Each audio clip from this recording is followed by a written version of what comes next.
We are the ones who don't know what we're fighting for. Give us a gun and send us all off to war. We are the ones who grow up in violent homes.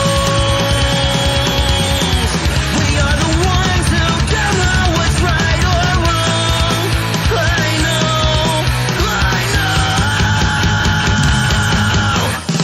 We are the ones who were born into war. We are the ones who just don't give a fuck no more. No more. We are the ones who don't know why we're losing score. Give them a badge so they could send us to the morgue. We are the ones who are scared to walk out the door. We are the ones who don't know what we're dying for. I know. We are the ones who were born into war. We are the ones who just don't give a fuck now. We are the ones who were born into war. We are the ones who just don't give a fuck no more. No more. Get off his fucking neck.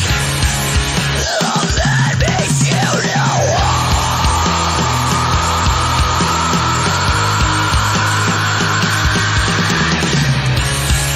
He can't fucking breathe. So let me shoot you.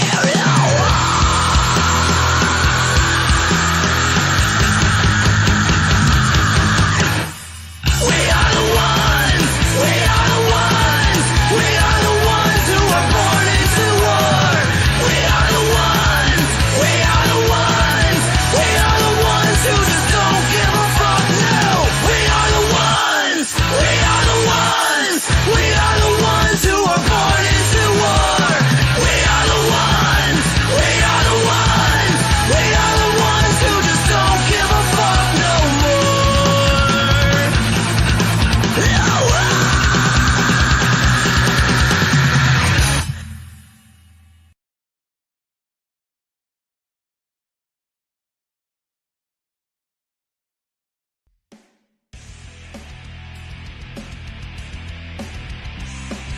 Welcome, ladies and gentlemen, to the latest episode of ImNoJoe, your home for all things combat sports and the place where every armchair quarterback can feel like Eddie Bravo.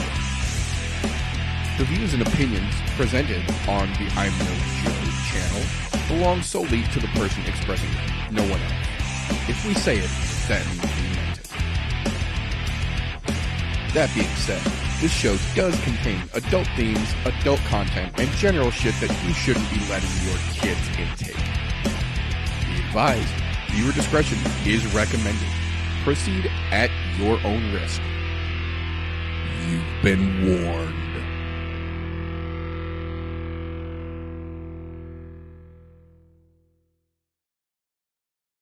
If it's Thursday, it's ImNoJoe. Welcome, ladies and gentlemen, boys and girls, children of appropriate ages, to the latest episode of the ImNoJoe podcast, the show where every armchair quarterback can feel like Eddie Bravo. Today, as like the old school days, it is just Galti and I here to kick it, break down the shit talking and shenanigans, and get into all the fun fights and fuckery that has shaken down the pipe since we saw you folks last. So before we get into the goofballery, how the hell you doing this evening, brother?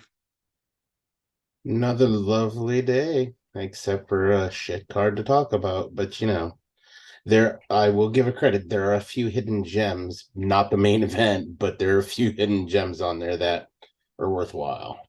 I completely agree. It is just just a gnat's asshole, the other side of abysmal in terms of how we can rate this card. But there are, like TJ said, a couple of interesting ones, a few little smatterings of interesting punchy kicky across the weekend here for us to get into. But before we get into all that fun and fuckery, first and foremost, the way we like to start things out around here, news and recent events, interesting things that has shaken down the pipe since we saw you folks last. And again, this season we are not doing a recap show.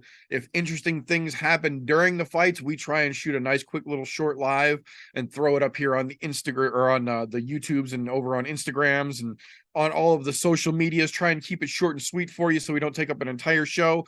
Unfortunately, though, as is the case, at least the last couple of weeks, the first piece of news we have ties directly back into last week. And this one, we've actually got a couple, again, that tie into last week. So the first one I want to talk about kind of sets the theme for last weekend. If you didn't catch any of the punchy kicky, the fights last weekend were not terrible. For the most part, I would say across the board, they were actually better than we expected in almost every situation. The issue last weekend was not the fighters, although there was a very big issue last weekend. It came in the form of the officiating. Now, we know that judges are inconsistent as inconsistent gets, but generally, we don't see too many egregious problems with the refereeing, at least not nowadays. Yamasaki is retired. Like, all of the really bad ones are pretty much gone. Well, turns out the new breed has their very own Yamasaki-esque morons, and we had a couple of them on display last weekend. The first one in the Saul Rogers match. Saul Rogers managed to get himself a submission victory without actually getting the submission. At the end of the round, when Saul Rogers had the gentleman locked up, the gentleman went out of his way to tell the ref, I'm okay. You can see him gesturing to the referee. I'm okay. I know how much time is left. I'm just going to ride this out. And the referee immediately jumped in and stopped the fight and tried to say that he tapped, to which the gentleman rolled over and he's like, I told you I was okay. Why the fuck would you say that I tapped? Saul Rogers celebrated. They appealed it, went back. The commission watched the footage, and it has already been overturned from a submission victory to a no contest fight, as it should have been. If only that was the main or even just singular blunder, or even the biggest blunder from officials of the weekend, we could call that what are you going to do, and walk off. There was a couple of other issues on that same Bellator 296 card. None quite as egregious as the open stoppage there, but when we get back over onto the UFC side of things, we had some there to fucking laughably mock again as well. But before we get into the UFC fuck-ups in the cage, let's talk about the UFC fuck-ups that kept them from getting to the cage, because once again, we had issues on the scale that called fights to get canceled before they actually got to the point. Again, one of the main reasons I do my Tapology picks on Friday after weigh-ins, so I don't have to redo them. That being said, this weekend, Pete Rodriguez was the winner of the tripping over his dick on the way to the scale award, originally set to fight at lightweight. Thursday, while we were live, apparently, Pete Rodriguez was contacting Natan Levy's camp and asking if they would be okay with a catchweight, saying something happened in camp. 158 should be just fine. Natan Levy, being the agreeable gentleman that he is, says, no problem. I'm already at 155. If you want to do 158, that's cool. That means I can go drink some water, maybe have another sandwich. I'm totally okay with that. Contracts apparently get sent up for the 158 catchweight. While they're waiting to sign the 158 catchweight, they get a phone call in their room from Pete Rodriguez's camp. So something happened. 158 isn't going to be a thing. Let's just make it 160. Go have yourself a burger. We'll have a good fight on Saturday. Natan Levy, being the agreeable gentleman, says, no problem. I'm already at 155, so whatever you need to do, we'll make the fight. I'll go eat a burger. You just make sure you're ready to go. Lather, rinse, repeat, 162. Natan Levy again. Sure. Now we're pushing it, though. Come fight night, Natan Levy never actually even had to step on the scale because apparently at 164.5, according to the bedrooms or the hotel room scale, Mr. Rodriguez decided that he was done cutting and they just went ahead and canceled the entire fucking fight. So, not a good look for a dude who really needs to get in there and make a good look of himself in Pete Rodriguez.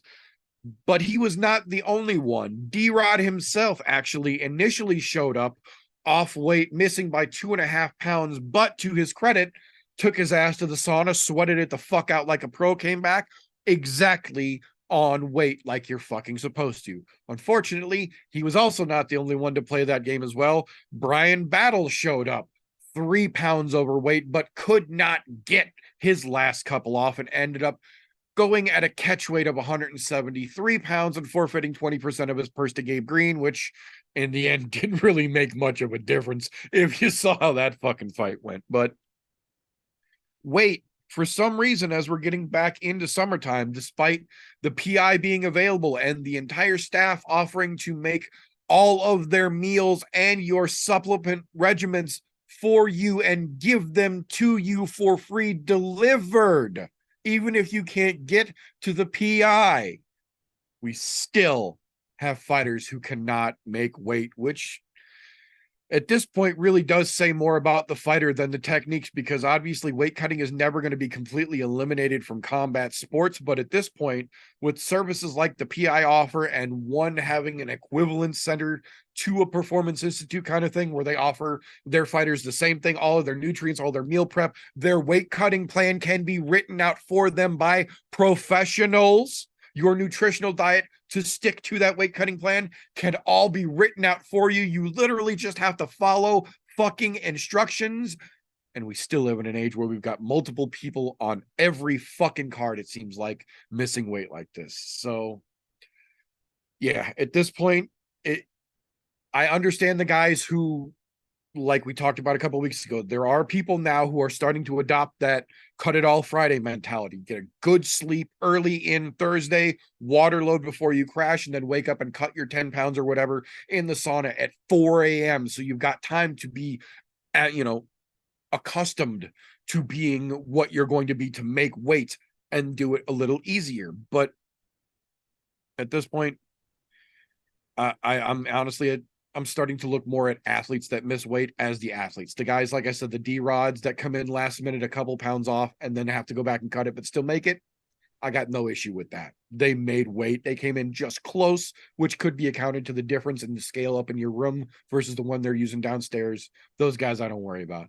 The guys that show up like Pete Rodriguez that start negotiating days out for a catch weight up and then can't even make their own catch weight despite pushing it back time and time and time again. 164 fucking pounds, a catch weight from lightweight. You're 9 pounds over. You're essentially what would have been the next fucking division up if Dana wasn't an asshole, from where you were originally scheduled to fucking fight. Those guys, that's on you. That's all on Pete Rodriguez and his fucking.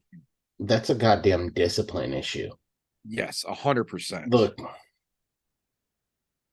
I might be actually no, not might. I know I'm overweight now, but there was a day when I was on weight where I was supposed to be at all the time, and that is a discipline in. That's calories in versus calories out. If there's an issue in camp where you can't train a day, you better cut those fucking calories way down that day. Or make the difference up somewhere else. I don't care what anybody says, protein, carbs, all that. Yeah, that all comes into effect. But the biggest thing is calories in versus calories out. And if you can't follow a plan that's set for free by the USCPI, they literally give you a free dietitian to help you with this shit. The food. And the food to go with it. And you just turn it down. Because that is a straight, I turned that shit down, said, no, we can handle it on our own.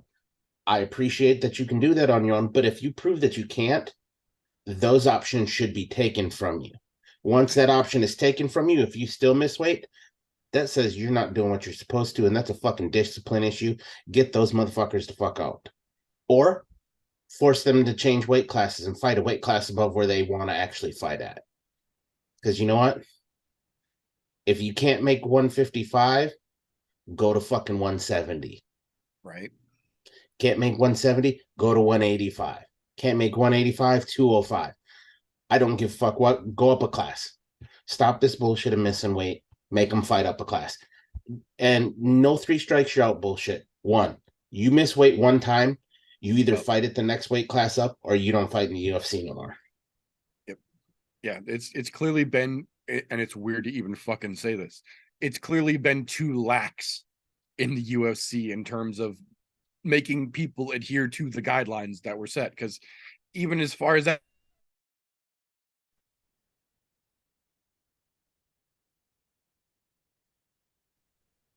You cut out there. yeah, I was going to say my microphone just showed that it cut out for some reason. That was weird. But no, even in terms of other combat sports promotions, you know, the UFC is very, very lax in terms of how much they let their fighters get away with. We've seen in PFL and Bellator both. They don't play no shit, man. You fuck around, they'll send you down the goddamn road because they know there's no shortage of people chomping at the bit to get your fucking spot. And they're the 2nd and 3rd tier fucking promotion. So the UFC lets you get away with a whole fucking lot. And even then, we've got people who clearly are pushing it beyond then. So as weird as it is to say, it might be time for the UFC to genuinely start cracking down and actually making their fucking athletes be held to a standard, period. Because right now they're not. They can pretty much, the inmates run the asylum for the most part. Yeah, it's a no rules. There's not a big enough penalties for them. Oh, Yeah. You're going to take 20-30% of their purse? That's not enough. Take 75% of their fucking purse. I like Adesanya's idea. 90%.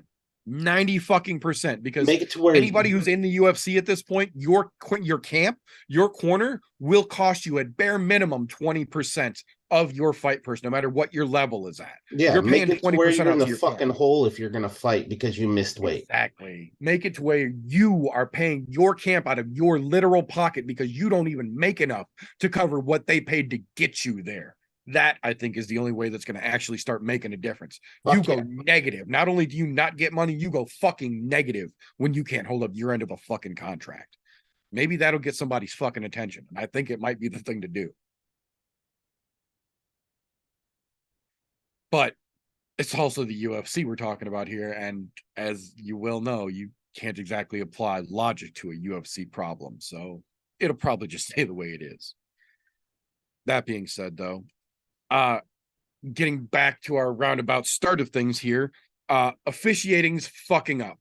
Like I said, Bellator was not the only one who had one on point.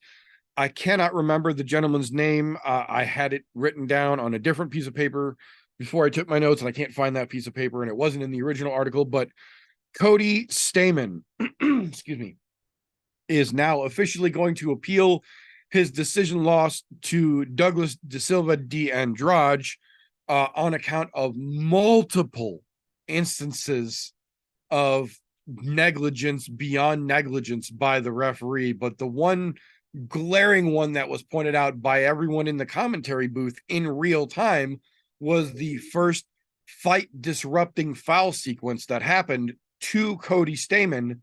He lost the position when they restarted that fight. One of the most important things that needed to happen, Cody Stamen had top position against the fucking cage and was fouled. He should have been given that position back. He could have ended the fight there. Realistically, he could have potentially ended that fight once it was restarted from that position, had it actually been done the way that it should have been. But instead, the referee gave them their time and then started them from the neutral standing position like the fight had been completely restarted. And that's completely wrong. There were several other instances during that fight alone where that referee made multiple mistakes, ultimately resulting in Andrade getting his hand raised at the end of the fight. But I think this should be one of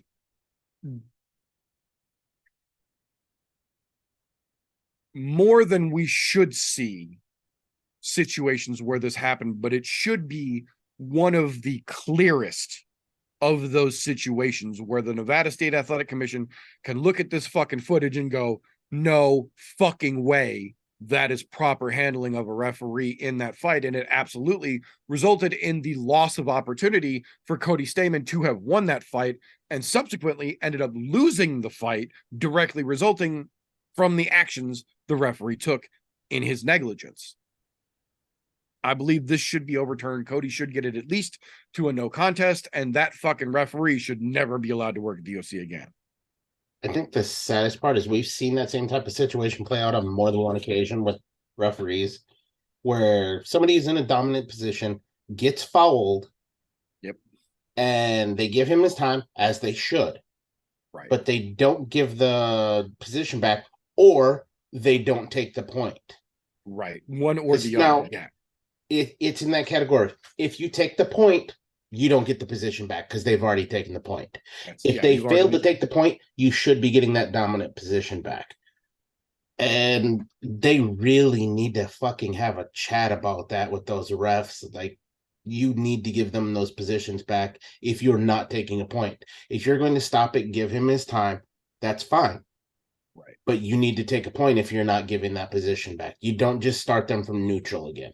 Because that dude worked to get there, and because he got fouled, he loses it. No.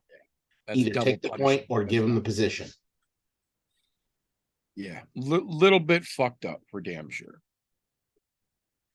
That being said, though, we got a pair of kind of contrasting polar opposite announcements this week from the PFL. The first one we kind of hinted towards last week when we talked about the initial announcement. The first break of the story was that 4 fighters had been suspended from failed drug tests and been subsequently removed from the second half of the 2023 season, namely Thiago Santos and Christoph Jocko. Well, it turns out it was a little bit bigger a problem than the initial headlines let on, because they confirmed this week that it was a total of 9 fighters in their everyday season, as it were, 2023, that have officially been suspended, including Thiago Santos, Christoph Jocko, Bruno Capoloza as well, and 2 or 3 of their new up-and-comers, relative unknowns. But 9 fighters total officially announced suspended for the rest of the 2023 season at bare minimum due to drug tests. So definitely something needs to get clamped down a little bit more over there, it seems like. But the other side of that announcement that kind of shook the foundation of the MMA world this week was one of the biggest announcements in the MMA world. The one and only Predator himself, Francis Ngannou, has officially signed the contract and will be fighting for the PFL. Not only will he be fighting for the PFL, he will be the head of PFL Africa, where they are working to branch out, trying to beat the UFC down there. He will be a chairman on the board of Fighters Union, or a board, not Fighters Union, Fighters Representatives, excuse me, the board of Fighters Representatives in terms of the PFL.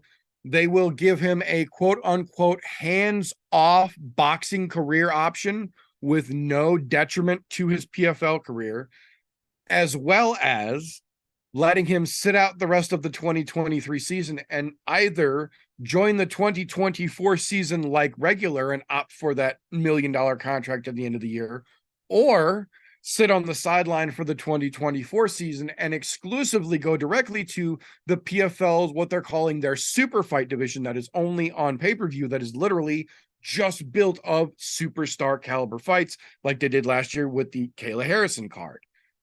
Either way, the biggest part, at least in my opinion, that comes with this Francis Ngannou signing of PFL is one of his concessions that the UFC apparently just flat out refused to even consider giving into, and that is, regardless of what Francis Ngannou makes to step in the octagon, any opponent he faces in MMA will make a bare minimum $2 million paycheck per fight, regardless. Dude, He legitimately is putting his money where his mouth is. I'm when I saw all of the little constituents that go into that of what it made to make his contract to get him to sign, absolutely fucking brilliant. He proved a point to every MMA promotion out there. And not to mention threw a big right cross right into Dana's big fucking mouth. Nope. He doesn't deserve that kind of money. Obviously, the bill fits. There's a reason. Look, I'm not saying that he would retain the title against John Jones because John Jones is fucking crazy. But he could very well still be the fucking heavyweight champ right now and have already taken out John Jones, making the UFC buku fucking dollars. But because they didn't want to play ball and put the money where the mouth is, like he does, they're losing it. And you know what? That's going to make a lot of really, really good fighters scratch their fucking chin and go, you know what? Fuck the UFC. Let me go get my ass whipped by Francis and I'll make my $2 million and go home. Saying there's a $2 million per fight guaranteed paycheck waiting just to step in the octagon. I'm willing to go get knocked out for $2 million. Right, because it's not an octagon anymore. It's not UFC. In the cage with Francis Ngannou, regardless of the outcome, you now are guaranteed $2 million, which is literally double the season-winning prize. So I heard other people talking about it earlier today as well. That $2 million guarantee to step in with Francis very well could have a lot of people in a lot of organizations, UFC and Bellator alike, second thinking their contract, looking at just what one fight for the PFL could do for their career, win or lose. You know, the only downside that I saw to that part of it was I was like, that quickly takes us into that boxing realm where some fighters that aren't worth it are going to start getting paid way more than what they're fucking worth. And I hate to say that because those guys are literally putting their life on the line. Strange shit happens when you're in a combat sport. It is possible to lose your life in there. So yeah, $2 million is a drop in the hat compared to your fucking life. But on the other side of that, there are some boxers out there that are making fucking way too much goddamn money that are absolutely terrible. Yes. So yes, it's a step in the right direction, but there's got to be some sort of a level there, you know? Like right. You have to earn a fight with him to make that two yeah, million. They're not just going to throw the Joe Schmoes out there against Francis at this point. Like, you're going to have to legitimately earn your fucking spot. But at the same time, now you've also got to turn around and look at, like, if I remember correctly, it was the Ngannou versus Overeem fight where they disclosed the paychecks. And it was something like Francis made something to the tune of like $850,000 and sent Overeem into the astral projection realm for something. I want to say it was like 270,000. Like, Overeem was making like less than half of what Ngannou was back then. Yep. And he could have had an extra zero on the end of that fucking paycheck. I was going to say, and he didn't even make an eighth of what the next dude is going to make to step in there with Francis. Yeah. And that was Overeem. If anybody had earned the right for a big payday as a heavyweight, Alistair fucking Overeem, who has been in the game at the top level for 20 plus PFL fucking years. Do one other thing? They let you bring your own sponsors? Oh, yes. Fuck. Sponsors can come from out of the woodwork to sign with the baddest man on the planet again. Yes, with sir. No fucking problems. Yep. At all.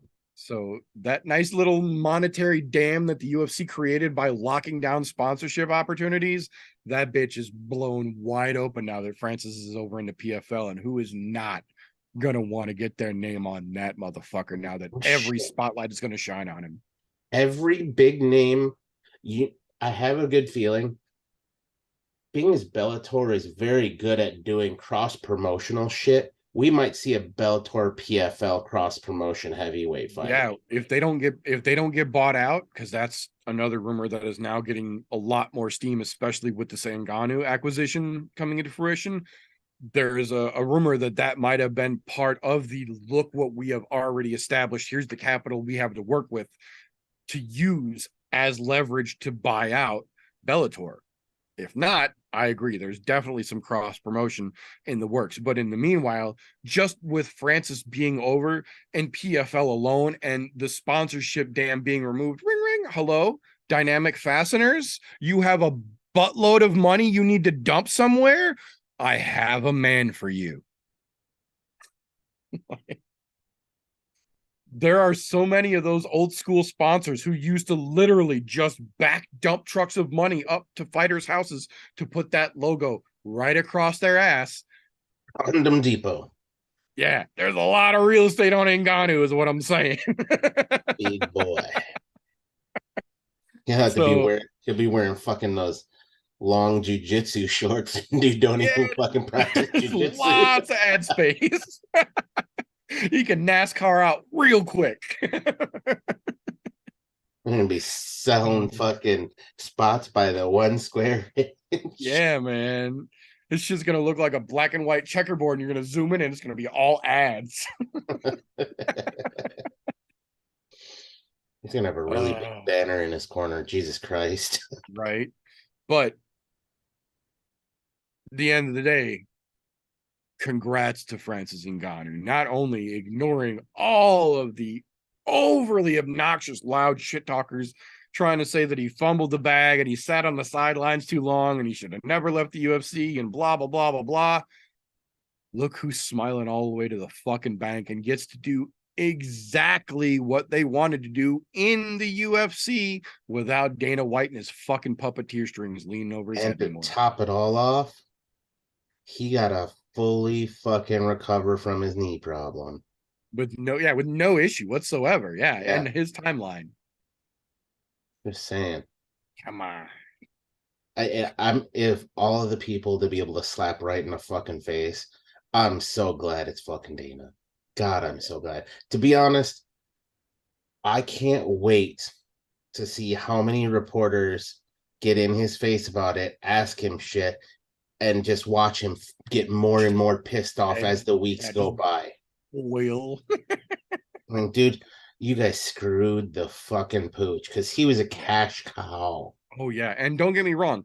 I'm not by any sense of the imagination trying to pretend that now that he is signed with the PFL, he's suddenly capable of beating Tyson Fury or becoming the new big thing. No. We're very realistic about here. He still has a very tough outing ahead of him if he decides to actually take on Tyson Fury or Deontay Wilder or Anthony Joshua. Realistically, those are still very big uphill battles. But the difference is that now he, much like Dana gave many of his fighters, gets the chance to do that finally. Dana had no issue with letting McGregor run out and go fight Floyd Mayweather.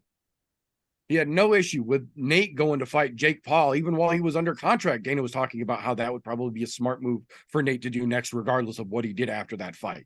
So Dana's got no issue with letting his guy go box. It just was something about the Francis situation here. Well, now he gets to go do that. So good on Francis, man. Good on Francis. But that being said,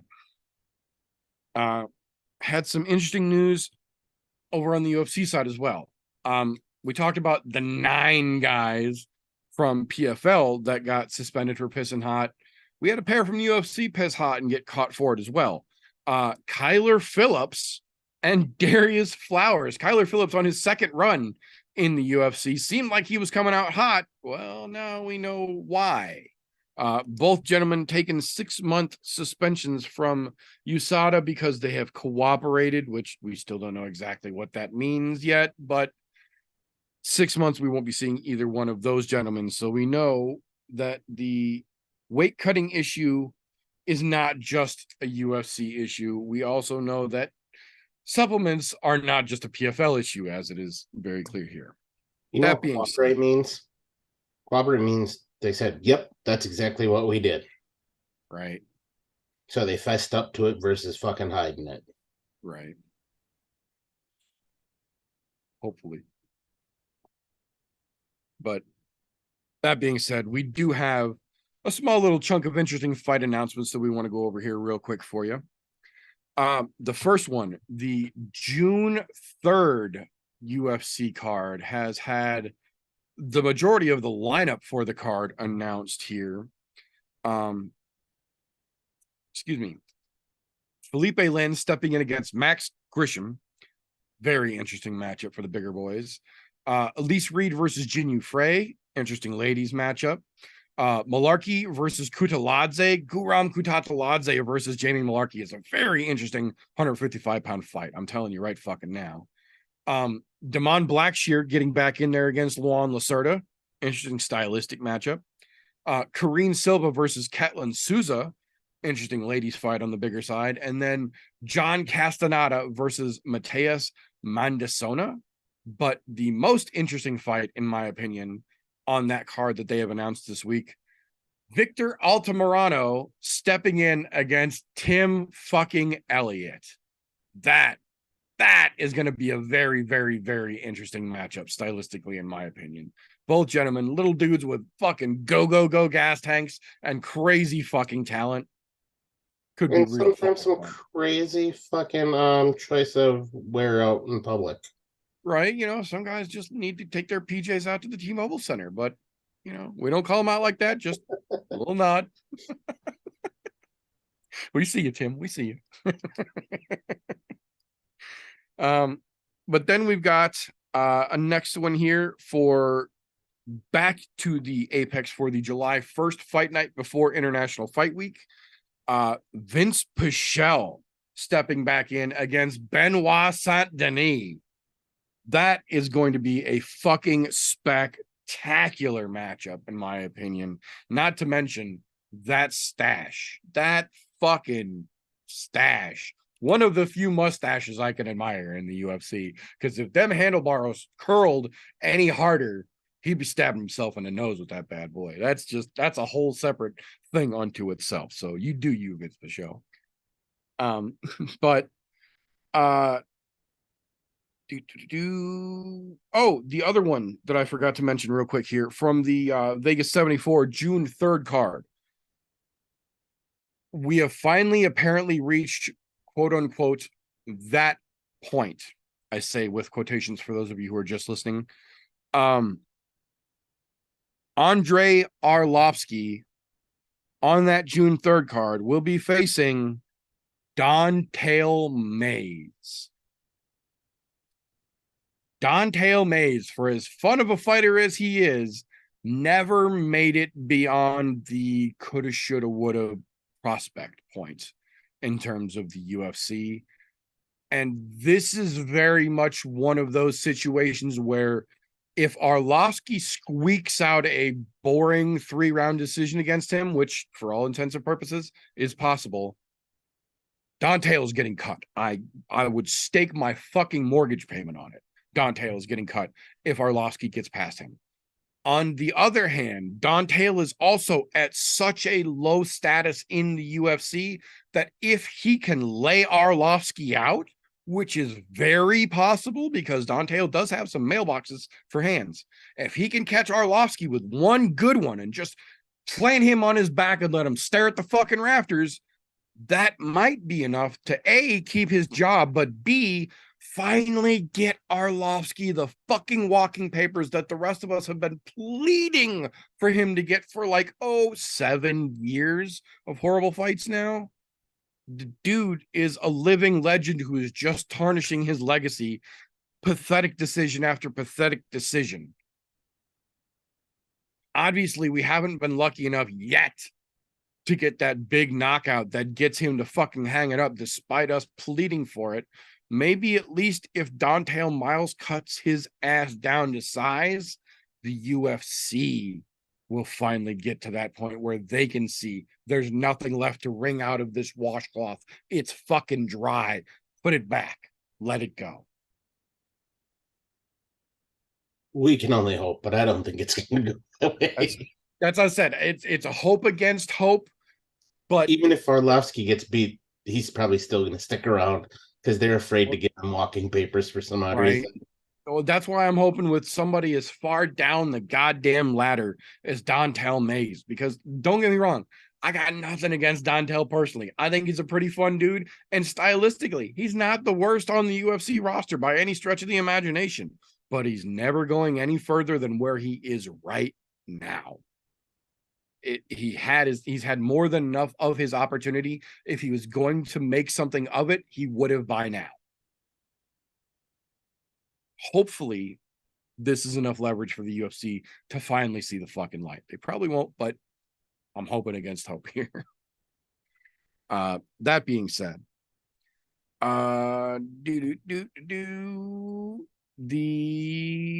UFC, let's see, is it, was that the 290 card? No, 291 card.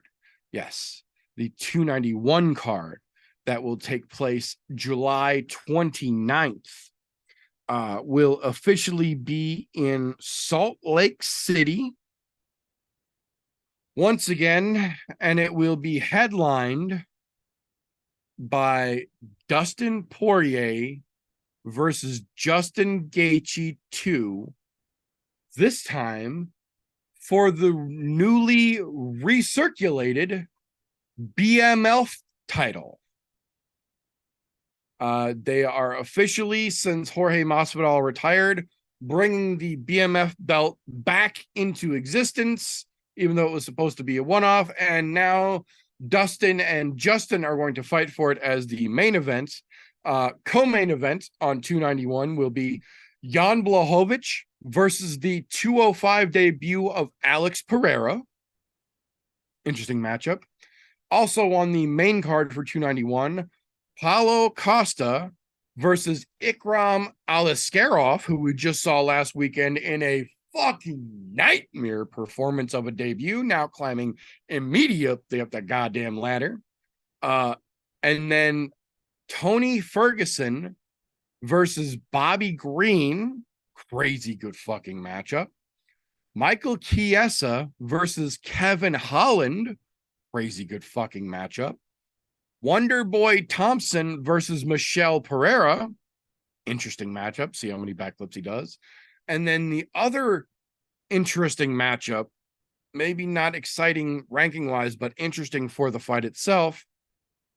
Marcos Rogerio de Lima stepping in to take on the Black Beast, Derek Lewis, as the final main card opener on 291. So that's another one of those situations where Derek Lewis is running out of cans for them to throw him. And if he can't start crushing some of them soon, I don't care how much Dana likes you. Even Smiling Sam couldn't get further than a fucking 7-fight loss streak. I think Derek's on 6 right now. Yeah, that's a sad fucking thing. 'Cause I'm, as shitty as he's been lately, I'm still a fan of Derek Lewis. Absolutely. But I also understand diminishing returns. He had a point in his career where he had a legitimate shot at a title. And I said legitimate minus the fact that they pushed him into the title shot before he was ready. And him knowing before he was ready. But, money talks, and they must have taken a fucking dump truck and dumped it in front of his house and said, here you go. And since, by itself.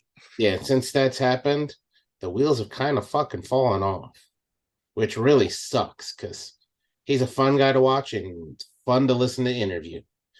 But there comes a time in every Street Fighter's life where they know it's time. They need to know it's time to turn it in. And the Black Beast is a Street Fighter, like it or not. He's a fucking Street Fighter. He would have done great fucking back in the day fighting fucking Kimbo out in the middle of the fucking schoolyard. I could just imagine that one. That would have been fucking great. But no, here we are. Right. Yeah, interesting the way it shakes out. But, we can hope. We can hope against hope again. We'll see, though. Moving along from there, the August 12th UFC card, as of now, TBD, of course. Lando Venata finally stepping back into the cage, taking on Mike Breeden, which will be another very interesting stylistic matchup. Breeden's a fucking wild man unto himself. Following week after that, August 19th, confirmed officially as of today. August 19th will be UFC 292 live from Boston, Massachusetts, to be headlined by Aljamain Sterling versus Sean O'Malley for the bantamweight title. A fight no one wanted for a belt neither one deserves. Yay, Boston. That being said, the other confirmation that came out this afternoon, UFC 293 has officially been locked in for September 10th, live from Sydney, Australia, in the first of a 4-year, 3 pay-per-view deal agreement with the UFC and the country of Australia. So we will be going back down under at least twice more in the following 3 years per contractual obligation. Obviously, it's been way too fucking long since the UFC has been down there. A little odd that it takes a contract and pay-per-view obligations to get them to come back, specifically when we've got so many fighters from the fucking Pacific Rim area down there in the UFC right now. But, you know, Dana White gonna Dana White. I think that might be a double-edged sword, as much as I hate to give him any fucking backing here. But when he said they came to a deal with the country of Australia, that tells me there was something going on with Australia too that was causing an issue of them getting back there, knowing how many fucking great fighters are in the area. So I have a feeling it might have been a two-way street there, both of them causing a little fucking issues for each other. But what do I know? I'm just some random pretty sure guy. I know what that deal is, though. It was the Backstreet Boy restrictions. Oh, that very well could be it, where they said, Because "Nah, if you fuck think you." about it, what has Dana said since this shit started? I will only go where I can go, where it's open with no restrictions. Yeah. That limited where he could go here in the US for a good portion of the Backstreet Boys reunion tour.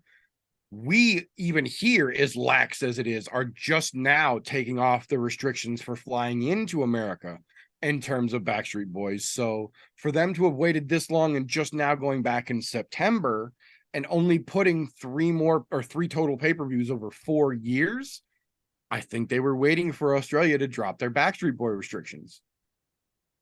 What's crazy is you would have figured, knowing that, they might have pumped a couple more in there like twice a year, because they've got a good enough stable of fighters over there to warrant going over there a couple times a year. Maybe not only pay-per-views. They could have done a fucking fight night from over there for all I care. Right? Considering we're going to London once a year for fight nights because we can't get a pay-per-view. Just saying, it was a possibility out there, but that definitely makes sense with that. But yeah, there was definitely some butting of heads both ways, I'm guessing. Well, that, and if you think about it now, just let your brain wrap its noodle around this for a second. Meatball Molly and an open fifth the Howler had turned the O2 Arena into Woodstock. Think of what happens if any of a dozen of those Australian or New Zealand fighters kick ass down there, and then Ty stands up with a beer and a shoe in his fucking hand. Yep, you get a repeat. Like, Richter scales across the fucking globe are going to start rattling and drawing lines. Like, it's going to go crazy. And when they said September, since it's going to be September, I'm pretty sure that means we know who's going to headline that card. One of two people.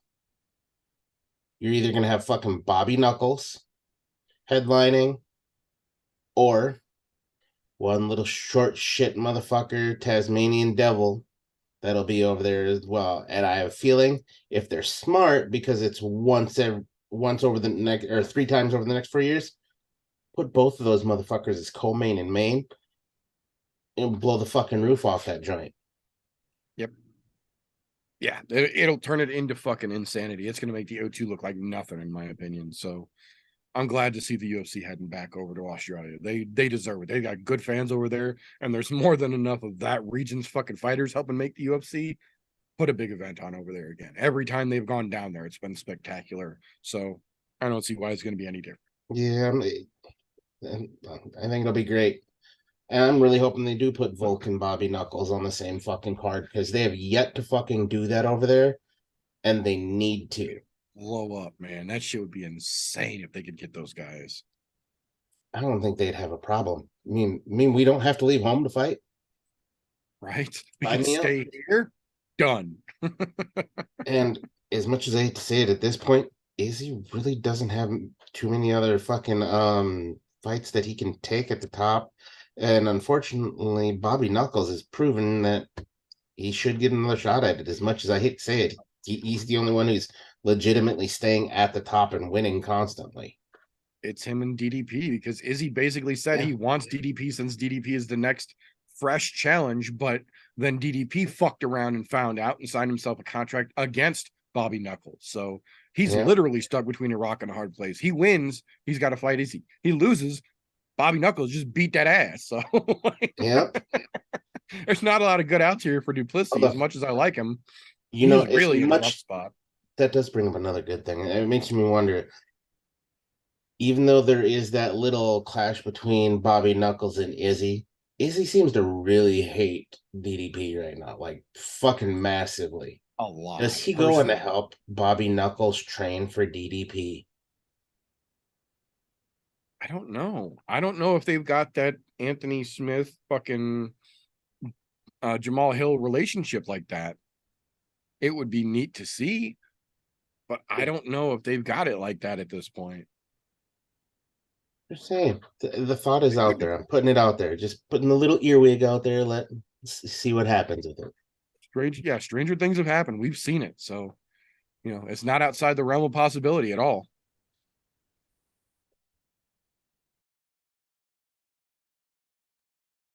That being said, we did get I guess you could say it's an interesting announcement here in terms of WME's future. The subsidiary company that was created through the purchase of the WWE that will be combined with the UFC as an ownership company has officially been developed and has been given a name. It will now be called TKO Group Holdings, and as of the end of 2023, they're aiming to take it public IPO trading. So they are going to try and fully spin and publicly fucking trade not just the UFC and the WWE, but now its parent company to make WME that much more money as well. So it's going to be interesting to see how that all shakes loose, since there's supposed to be no bleed over from either organization into the other, even though they're owned by the same parent company now. We'll see. That being said, the UFC did do a little bit of house cleaning this week, and some of these I'm surprised about, and some of them I am not. Jessica Rose Clark, Ji-Yeon Kim, and Chase Sherman have all three officially been released from the UFC following their losses this past weekend. I will say Chase Sherman absolutely more than earned his fucking walking papers.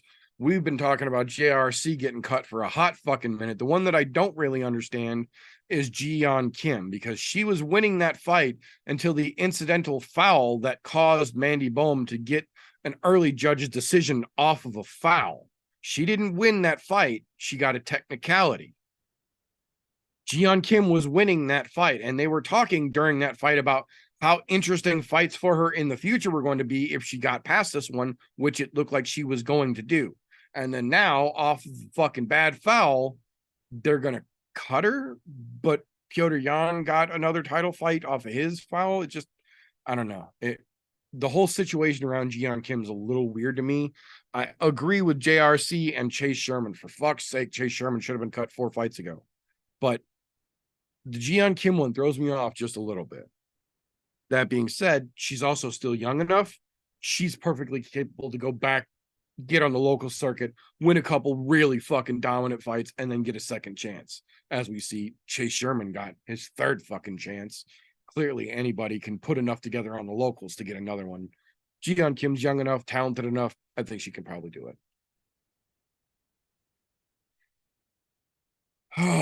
And as fucking horrible as it is, that brings us to the point, once again, sadly, this week, like every week before it, where we once again have to acknowledge we have made it through yet another week where Dana White has not gotten a single fucking repercussion from slapping his wife in Mexico down on New Year's Eve. And no, Dana, living with it is not enough of a punishment itself. No matter how many times you say that, it still doesn't make it true, sadly.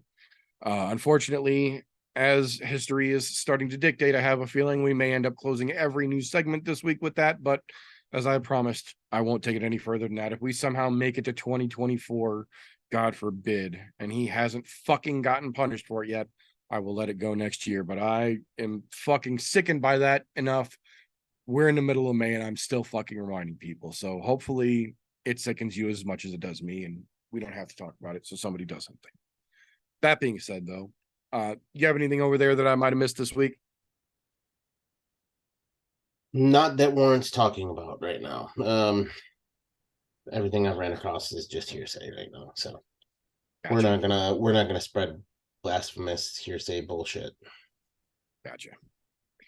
So that being said, this is the point normally where us old farts would get a chance to sit back and relax and let our authentic young person of the show sit down and tell us about some of the up and coming contenders and not so contenders that are weaving their way through the UFC so that we could know who to keep an eye on in the future. Unfortunately, this evening, poor Slow Bake is doing some overtime. And as we say time and time again, life comes first. This is a podcast that lives on the internet. Your real life takes priority. Man's grinding out, trying to get them dollars and make sure the Missouri folks get some good cannabis, so we can't shame him for that. That being said, though, in his honor, we are going to see if we can come up with ourselves a can and contender for this fucking can riddled card. I would say realistically, the entire card would be a substitute for the fucking can section, but I'm going to try and get a little more in depth here in the spirit of Slow Bake. So what are you thinking? You got a winner and a loser you're looking for here on the card, DJ? I know it ain't easy. No, it's not an easy one this week. In fact, I think the winner this week is going to surprise the shit out of everybody. It's the UFC for managing to pull the wool over everybody's eyes and sell Mackenzie Dern and Angela Hill as a fucking main event, fight night or not. Oh, shit.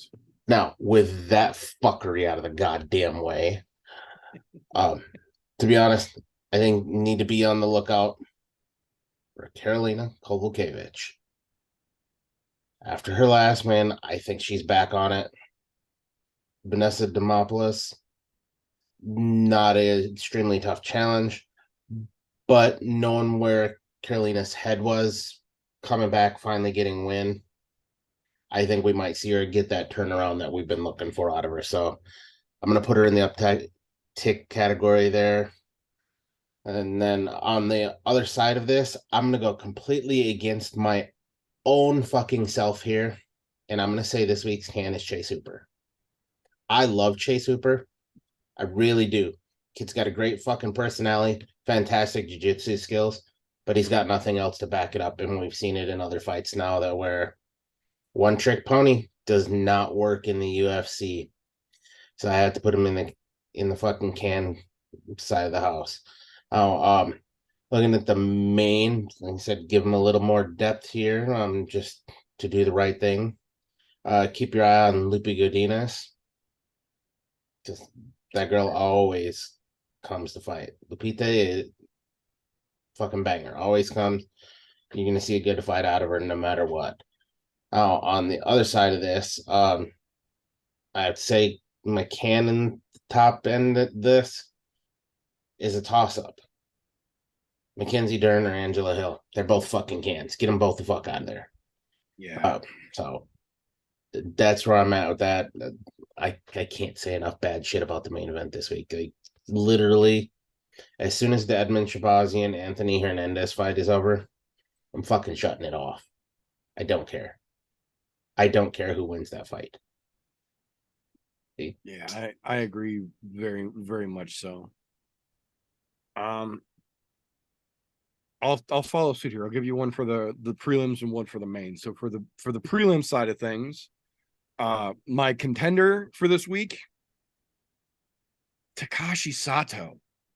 That dude is so fucking underrated for some reason. I don't know why. I know it's not all been sunshine and rainbows for him, but anytime that man has not been on the fucking winning side of things, it's been fucking legitimate.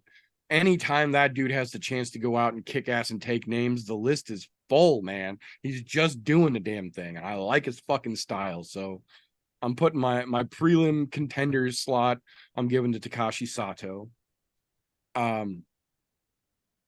In a very similar vein to TJ here, my fucking can for the prelims is almost Vanessa Demopoulos. So fucking close. It's honorable mention. She's that canish that I have to give her the honorable mention spot. But my actual can for prelims goes to Slava Claus.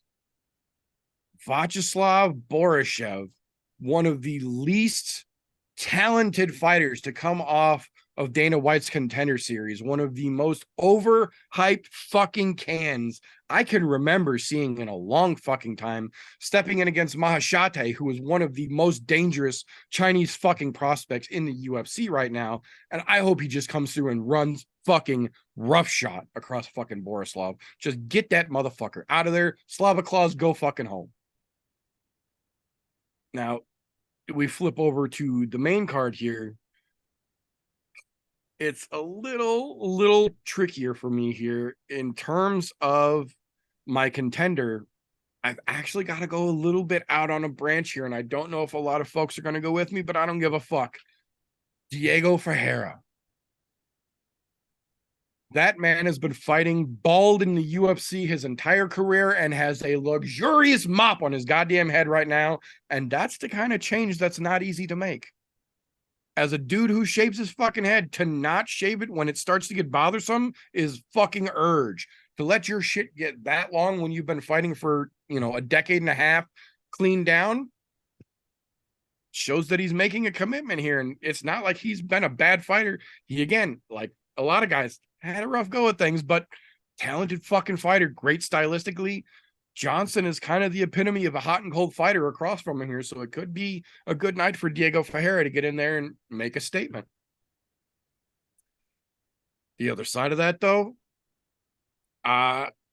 Emily Ducote, man. I don't understand what happened to her between who she was in LFA and who she, or in Invicta rather, and in who she is now. But I don't see any of the same fire. I don't see any of the same potential. And then add on top of that, she's stepping in against Lupi Godinez with a full camp. We've seen what Lupi's capable of in short notice. Lupi on a full camp does some fucking work. So I think Ducote's in for a rough night. That being said, though, before we get into the next segment, I do want to take just a moment here to remind folks, aside from the joking, aside from the punchy kicky, aside from everything else, realistically, this is a podcast, but this is a podcast that several of us take serious time out of our lives to do research for, to go live with, to make sure it's entertaining for you guys, as well as educational. This is something that, yes, it isn't fun, but we also do take it very seriously as well. That being said, I feel it only obligatory for me to tell you guys that this podcast is sponsored 100% by Patreon supporters. And what I mean by that is that during the time that this podcast has been alive, YouTube has changed and rewritten its monetization policy and brought it just above our reach, taking that option away from us. Anchor.fm has, since we've been live, moved its monetization threshold in the last 3 weeks and brought it just above where we are, even to the point where I can't even cash out the money I have in Anchor anymore. So we don't have any monetization options other than to remind you guys that this is the only podcast who doesn't throw commercials in. We don't use mid-roll. We're not flashing commercials. We're not opening the podcast by telling you who this week's sponsor is or reminding you that Raid Shadow Legends is a horrible fucking video game. We do this 100% because we love this, and the appreciation that we get, as well as any monetary donations that come through, come 100% from Patreon. And like I say time and time again, you are under no obligation to give us a fucking penny. This shit goes out every week. We do it for 100% free, and I have no issue with that. My issue is the way that the options for us to get paid for this are being removed. So if you appreciate what we do here, and you have as little as $1 a month, patreon.com/ImNoJoe. It helps us do what we do here, and it gives you benefits that we legally can't talk about unless we can verify you're 18. Wink. That being said, this is the point in the show where we have to stop and read our own independent disclaimer for this segment. Tapology.com does not in any way, shape, or form support, endorse, or sponsor the ImNoJoe podcast. Yet. That being said, Tapology.com does offer you the option to go to their website, create a free account, and join groups of like-minded individuals making picks on fights just like we do right here. And we've created just such a group. It's called ImNoBookie, all one word, or group 965, however you need to search it. It is open to the public. You are more than welcome to come over, make an account on the site, join the group, and put your picks head to head against us in a little segment that we recap called Tapology with TJ. All right. We're going to get right into the nitty gritty of this right away, because I'm going to be the first to say it. I absolutely sucked last week. Just miserably. I did not only trip over my dick, I pulled it out, ran it over with a goddamn forklift, rolled it back up, let it fall back out, and then tripped over it again. So if you're guessing by that, I took the bottom spot. I didn't hit 500. There was 11 fights last week. I only got 5 cracked. It was fucking terrible. In fact, it was so goddamn shameful that there's a guy that's a member of our group that I have no idea who the fuck he is. Only picked 6 fights, still beat me. It was that. To be fair, I think bad. you're the only one this week that didn't hit 500 though. I think you were on the bar. I think everybody else was over 500 again. I was on the bar up until I think it was the second to last fight, and then it people's co-main, yeah, something like that. But it is what it is. But here, like I said, we call everybody out, even myself. Don't give a shit. Now, with that being said, from a guy who tripped over his dick last week to going to the top spot, hats off to fucking Vinny. Taking it over this week. 7 of 11 correct, 465 points, 2 decisions, 1 perfect, 1 semi-perfect. Kid had a hell of a fucking week. And his next closest competitor was Don, which ironically got more fights correct, but didn't get the fucking point spread because 1 decision, 2 semi-perfects. So he just couldn't get it done. Got him beat this week. But, that being said, you don't always have to get the most correct. You just have to get the most points. So, knowing that, Don is also off of dish duty again because he did beat Donna. So, congrats there. And honorable mention, Donna finally did beat the meter this week. But, we all have our off weeks. Donna has yet to completely trip over the day. but it will happen one of these weeks. Mark my fucking words. Now, with that being said, if you're not a member, come join us. Tapology.com. ImNoBookie is the group name, or you can go to group 965. Come join us. Have fun. Let us know who you are. So that way we can talk shit about you or praise you when you do well. A la Vinny this week. Vinny fucking taking it home. Beating the brakes off of people because he had some great perfect picks and semi-perfects in there that made it so he could win even without having the most correct picks in the group. Still takes home the W this week. Well done, Vindog. Oh, that's going to bring us into this week, which is just like every other fucking week for like the last month and a half as far as odds are concerned. According to BetMGM, all but one fucking fighter basically coin flips. And I mean, from the top all the way down to the bottom, you're looking at 110s to 135s. There's a couple 200s in there, but those are relative coin flips as well. I mean, they're not big enough where you're going to make any money or have a chance of making any crazy fucking money. Now, if there is one fight on the card that you want to bet and bet crazily, it's a perfect one to do it on for this reason. It's on the fucking undercard. You're looking at the Natalia Silva and Victoria Leonardo fight.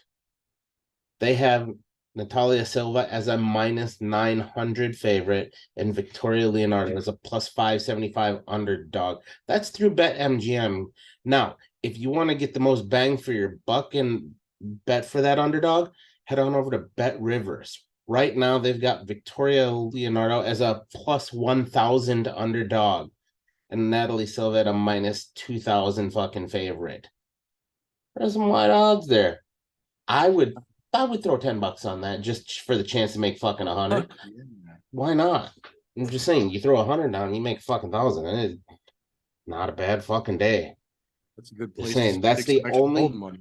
Yeah, that's the only fucking fight on the entire card that has really wide odds. Everything else is legitimately coin flips, at least as far as the odds makers are concerned. Now, does that make my job harder to pick fights this week? No, not by any means.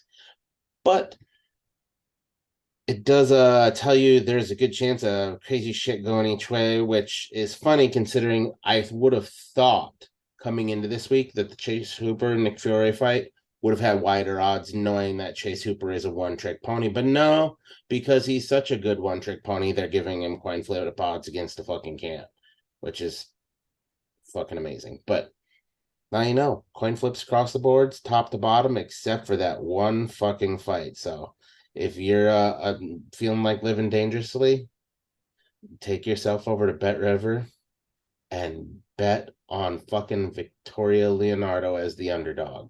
I'm not saying she's going to win, but $10, that can make you some decent money on $10. That's a $100 bill off of a $10 bill.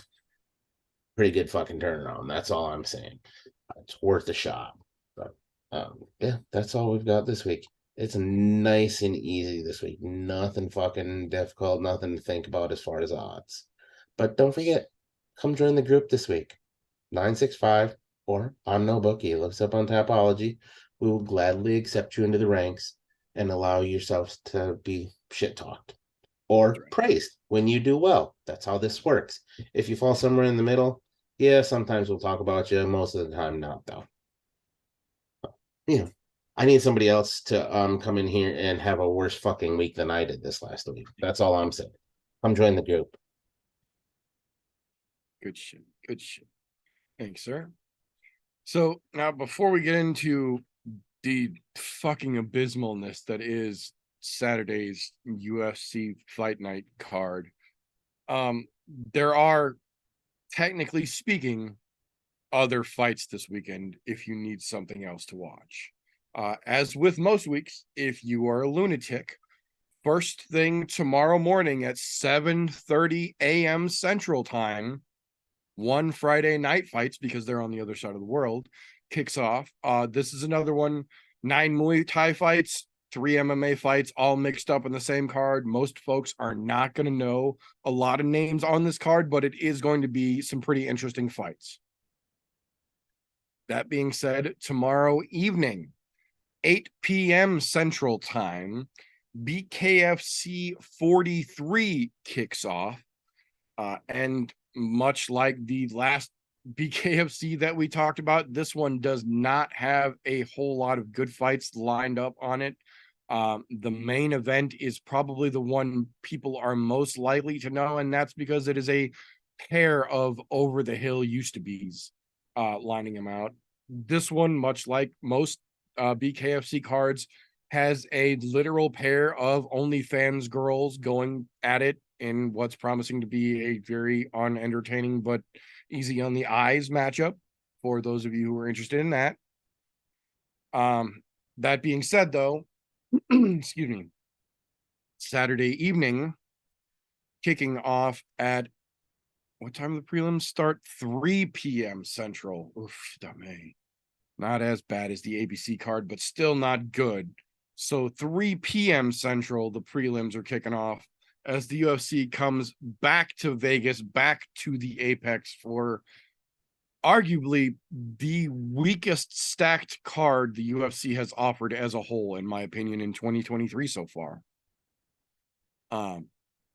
Realistically speaking, just on the strength of the fights, on the importance to the various divisions they take place in, there just isn't a lot at stake or a lot to really get excited about on this card. That being said, I personally am beyond unexcited about the main event and could honestly give two shits less about the co-main event. The main event I'm actually aggravated about as a fan that they're forcing us to call that a main event. The co-main event, I think, is just a little bit more of an uninteresting fight, kind of stuck in a spot where it couldn't be the main event by any stretch of the imagination either. So it is what it is. That being said, though, I am curious if you've got one fight on this card that's flying under the radar that folks actually do need to be paying attention for. I don't know that I would say that it's they need to pay attention for, but if you want to get it interesting if they do, yeah, I'll say interesting-ish is actually the Ilir Latifi and Rodrigo Nascimento fight. That's probably the one that I'm most likely to keep my eyes peeled on the entire time, other than rooting for Karolina Kowalkiewicz. But there's something about watching Ilir Latifi, that big fucking Swede, go out there and have at it. It's funny you call him a Swede. See, you look at him, and with that name, you wouldn't think Swedish, but right, giant Iranian Swede. It's he's always in a fight. He's never in a boring fight that I've seen out of him yet. Yeah, he gets a little tired, but so does every other fucking heavyweight. So that's nothing new. But I don't think we'll see that one quite turn into the same kind of walrus slap fight as you see in other heavyweight categories. So that one's, like I said, interesting-ish. I can agree with that. I think mine is probably in that same vein. I won't say it's the most interesting fight on the card, but it is one that I haven't really heard hardly anybody that I can think of even really mention it. Andre Fialho versus Joaquin Buckley. We've seen Buckley on both sides of the fucking coin. We saw him get laid the fuck out by Trailblazer early on. We saw him send Impa Kasanganay to the Shadow Realm himself with that fucking spinning turn kick. We've literally seen him on both sides of the highlight reel. We can't really say the same about Fialho. Pretty much every time Fialho has come out, he's been the hammer. He hasn't really been much of the nail. Going to be interesting to see if Buckley can get his game plan working here, because we've seen Buckley essentially mentally give up in the fight when he can't get it going. And that's led to a couple of his defeats. But we've seen it work the other way as well. He's one of those guys. He's either all hot or all cold. When he's going, get the fuck out of his way because he's about to do some damage. But on the other side of it, if he can't get it going, you can watch him kind of deflate in the octagon here. And if he can get going, Fialho's not untouchable. But if he can't, Dude, Fiallo's got so many ways to fucking hurt him, so it could get real interesting real quick. Yeah, I think both of those guys for that fight's going to make it interesting because both of them, I think, are on the cusp of having to worry because they're both coming off of back-to-back losses. Yeah. So this may be one of those shit or get off the pot moments, which makes the fight really fucking interesting and can lead to some crazy highlights possibly. Right. And it's another one, like you said earlier, it's a fucking coin flip. Vegas has this one sitting and not a piece, man. Nobody knows who the fuck that one's going to go to. So I don't really know, man. Like, honestly, there's not a lot on this card I even really want to talk about. The problem really comes in that we have no UFC next weekend. So we will have no I'm No Joe next weekend because there's not enough other combat sports for us to warrant doing a whole show with that as well. Now, that being said, that doesn't mean there's not going to be anything on the channel this weekend. Fingers crossed nothing happens. Knocking on wood here. There should be a very big interview getting done this week. That should be a bash to get through if you know what the fuck I'm saying. Wink, wink. Those of you who are hardcore fight fans are definitely going to want to keep an eye out for this one. Those of you who are not hardcore fight fans, I might try and get you a little more into this. So there will be something hopefully coming across the channel next weekend, but we won't have an I'm No Joe show. So I can't justify talking about the main card in itself, or the main fight rather in itself. So let me ask you this to close it out here, TJ. What one fighter, not fight, just one fighter on this card are you most excited to see get a chance Saturday night? That's kind of tough, and I think I'm gonna go completely against everything on this. I'm actually excited to see how Gilbert Urbina does. For a guy that he had a rough go of it in his last fight out with Battle, I think there was some potential in him. I'm not saying he's great by any means at this point, but I'm excited to see what he does. And as a single fighter on the card, I know what a lot of these other people are capable of. I think that not really knowing is what makes it exciting to see Urbina come out. Yeah. And especially against one of the Cochise brothers who we saw both, much like Gilbert Urbina, make a hot fucking splash early on and then kind of fade off a little bit. So yeah, this is actually pretty decent matchmaking. And I think you're right. I think if Gilbert's really got his shit together and he's on track like he could be, that could be a damn fun fight. I think the one fighter, and I make a point to say the one fighter because it's not the fight, it's the fighter that I'm interested to see the result of Saturday night is Edmund Shabazi. Like I said, I don't give a fuck about that fight. I don't think Anthony Hernandez is the least bit fucking interesting. He's another one I don't understand why he's still in the UFC. I don't think the fight is that interesting unto itself. Even stylistically matched up, I don't think it's that interesting.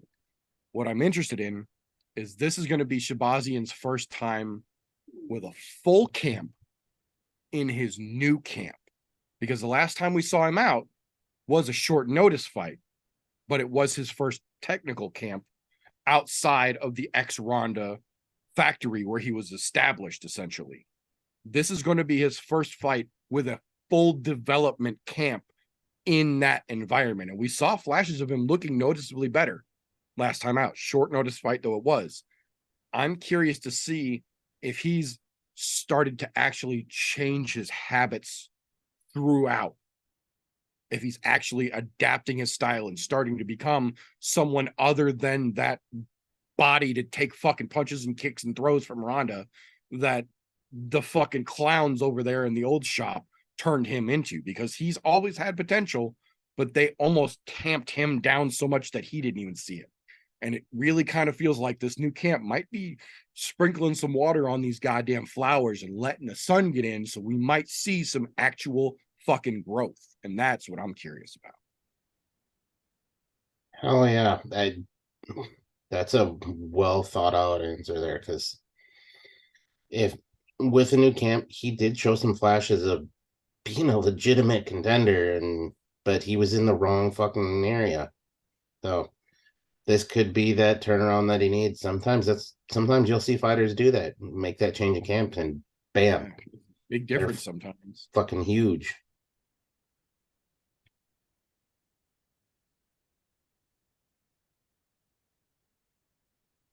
Well, with that being said, then that is all we have got for this particular episode. So first and foremost, whether you are catching this live on youtube.com/ImNoJoe Thursday night, or you're catching this through anchor.fm/ImNoJoe through your podcast consumption platform of choice, either way, thank you for tuning in. We appreciate you. If you like what we get up to around here, make sure you are subscribed through whatever platform you're watching this on. If you like it, give us a thumbs up. On the other side of that coin, if you don't like what you just sat here and watched, first and foremost, what the fuck are you still doing this deep into a podcast you didn't like? Just give us a thumbs down and then go fuck yourself. We won't even dispute it. That being said, as we mentioned earlier, if you do like what we get up to around here, the best way to help us do what we do is patreon.com/ImNoJoe. For as little as $1 a month, you get your name at the end of every broadcast like this. As a thank you, you get access to unaired and literally unairable content, things that we have to legally keep behind a paywall and verify the age of those who can see it. Also makes this a little more fun because you get a little special something. We get to give you a little special something. It's fun for everybody. That being said, keep your eyes peeled. I got an interview in the works here. Should be coming through this weekend, should be ready to go for everybody next week and make a nice little premiere out of it. So there'll be something for everybody. But that is all we've got for this particular episode. But when these episodes Thursday night end, that is not the end of things, because tomorrow morning and pretty much every Friday morning, the boys, Slow Bake and Vin Dog, the Booty Hog, Christian and Vinny, both go over to Spreaker.com/slowbakeandcontemplate. They do their own podcast Friday morning. They talk about UFC, they talk about cannabis, they talk about life and video games and all sorts of fun shit. It's a good time. Fairly short podcast, easy to consume. You can go pick it up there. The links for those boys' podcasts, as well as their social medias, as well as the ImNoJoe Discord server, which is a thing and has its own Slow Bake and Contemplate channel on it. So you can talk directly to those boys as well. All those links are down in the description. But when that gets over, the week rolls back around, and then Wednesday nights, 9 to 9:30-ish, depending on the evening, over on the Golf T Vapes YouTube channel, we do a little thing called the Foggy Fairway, where we hang out, we have a good time, we shoot the shit, we do a little bit of DIY e-liquid mixing, we do a little bit of life talk, sometimes we get a little bit of advocacy, sometimes we talk a little punchy kicky. It's a good time, it's a hangout. Links for that, as well as Golf T's social medias, are down in the description as well. Now, if that isn't enough for you to take in during your week, maybe you're wondering what the meter does, other than ImNoJoe.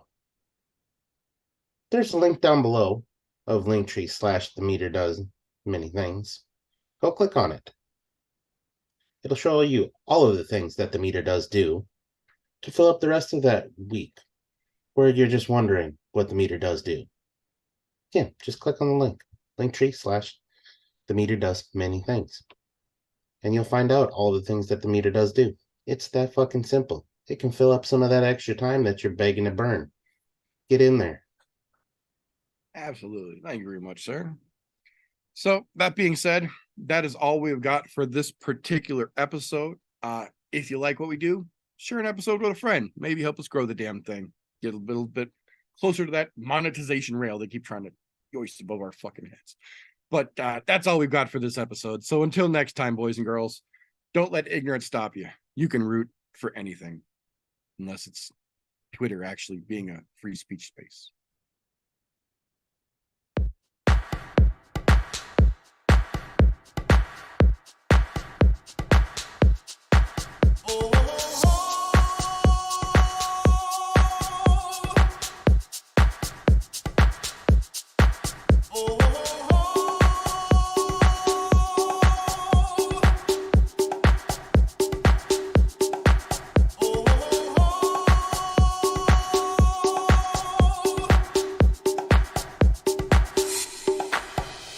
it was kung fu fighting.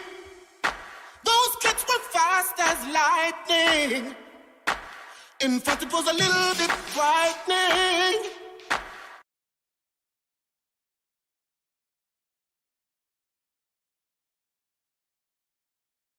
How do I say goodbye to what we had?